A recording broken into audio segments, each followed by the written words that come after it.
Syederalun para pengambil kebijakan sektor pertanian dari seluruh Indonesia Rabu pagi mengikuti rembung utama kelompok kontak tani dan nelayan utama di Aceh.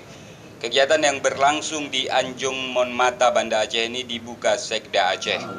Sementara Ketua KTNA Winarno Thohir menyebut Indonesia memiliki potensi alam yang memadai dengan tingkat kesuburan yang cukup baik. Bapak Ketua, Karenanya ditargetkan Indonesia mampu menjadi lumbung pangan dunia di tahun 2045. Kita punya cita-cita ya 2045 ini kita jadi lumbung pangan dunia. Lumbung pangan dunia dengan potensi alam kita, dengan tingkat kesuburan yang ada, dengan SDM yang banyak gitu ya. Ini memungkinkan. Tapi kita melalui tahapan-tahapan.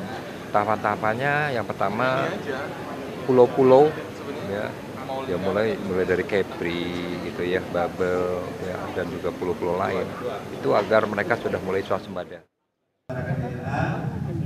Dalam upaya menuju target itu pula, petani Indonesia diharapkan bisa meningkatkan potensi baik dari segi alam maupun kemampuan bidang pertanian dan perikanan. Kegiatan Rembung Tani ini sendiri juga dijadikan media evaluasi terkait kondisi pangan Indonesia, selain juga membahas langkah peningkatan di sektor pangan.